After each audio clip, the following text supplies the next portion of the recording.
At 21 years old, Tulsi became the youngest woman ever elected to the Hawaii State Legislature. After 9/11, she joined the Hawaii Army National Guard and deployed abroad 3 times and highly respected by everybody. So many people writing in letters saying she was so exceptional even then. She continues to serve as a lieutenant colonel in the U.S. Army Reserve, and Tulsi also served 4 terms in the United States House of Representatives, where she was a member of the House Armed Services Committee. She is a former vice chair of the National Democratic Party. Can you believe that? And here she is. That's very nice. We have a few of them.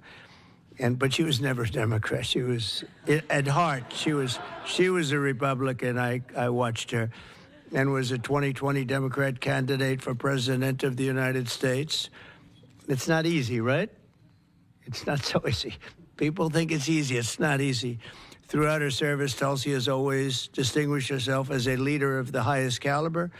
She's earned the respect and admiration and love of Americans on both sides of the aisle as her profound commitment to the values that keep us free, and she really does have those values as much as anybody.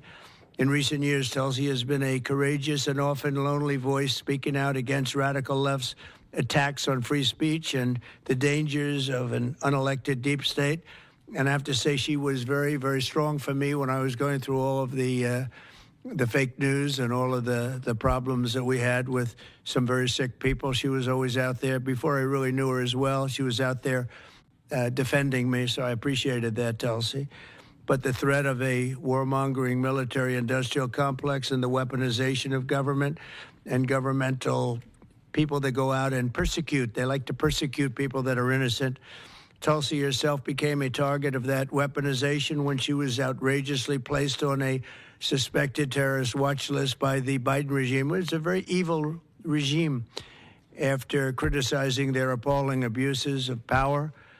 And I'm confident that as director of the National Intelligence, Tulsi will work tirelessly to keep America safe.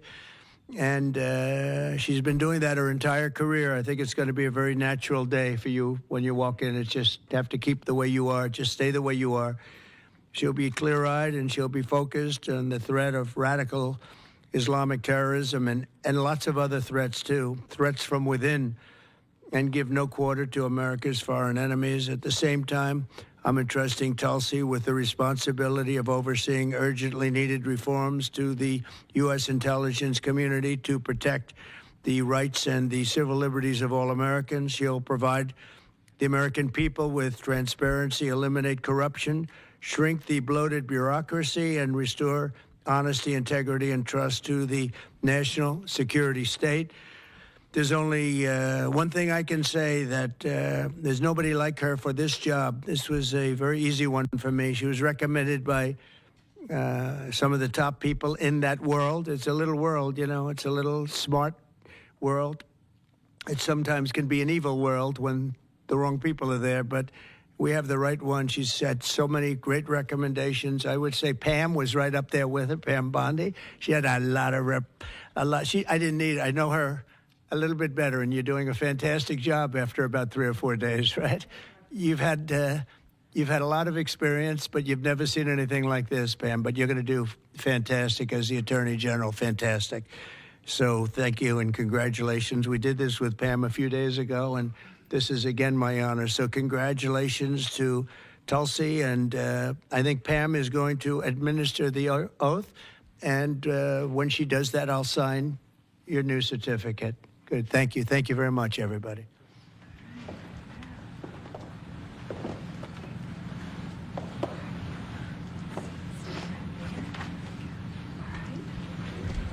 Please place your left hand on the Constitution and raise your right hand and repeat after me. I do solemnly swear. I, Tulsi Gabbard, do solemnly swear. That I will support and defend the Constitution of the United States. That I will support and defend the Constitution of the United States. Against all enemies, foreign and domestic. Against all enemies, foreign and domestic. And that I will bear true faith and allegiance to the same.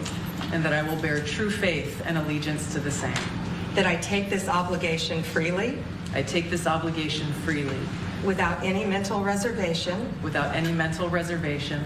or purpose of evasion, or purpose of evasion, and that I will well and faithfully that I will well and faithfully discharge the duties of the office on which I am about to enter. discharge the duties of the office on which I'm about to enter. So help me God. So help me God. Congratulations.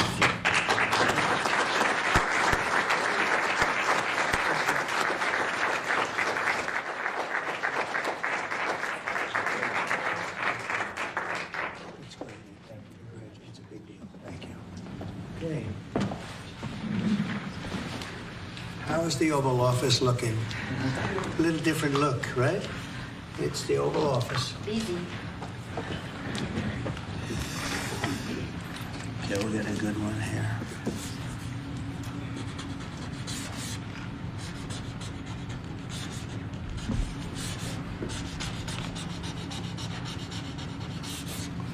Okay, not bad. Ready? I'll stand up here. I think we'll do it right here. Come on over here, Abraham.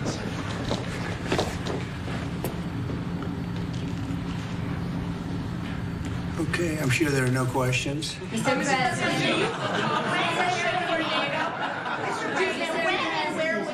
You know what? I'd like to have Tulsi say a few words first, then we could answer a couple of questions, okay? Good.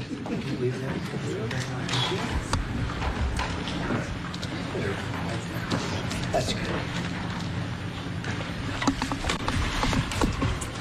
Mr. President, first and foremost, I just want to say thank you from the bottom of my heart for the trust that you have placed in me to fulfill this critical position as Director of National Intelligence at any time, but specifically during this time. Unfortunately, the American people have very little trust in the intelligence community, largely because they've seen the weaponization and politicization of an entity that is supposed to be purely focused on ensuring our national security. So I look forward to being able to help fulfill that mandate that the American people delivered to you very clearly in this election, to refocus our intelligence community by empowering the great patriots who have chosen to serve our country in this way, and focus on ensuring the safety, security, and freedom of the American people. As you've said, Mr. President, this is what I've dedicated my life to, and it is truly humbling to be in this position, to serve in your administration, help to rebuild that trust, and ultimately to keep the American people safe. Last thing I'll mention, that in your National Prayer Breakfast speech, you made a statement about your legacy of wanting to be remembered as a peacemaker. I know that I can speak for many of my fellow service members who are here today, veterans, Medal of Honor recipients, how deeply that resonates with us. For those who volunteer to put their lives on the line when duty calls, but to have a president and commander-in-chief who recognizes the cost of that sacrifice and ensuring that war is the last resort, not the first. So thank you for your leadership on behalf of my friends here and all who wear the uniform. We're grateful.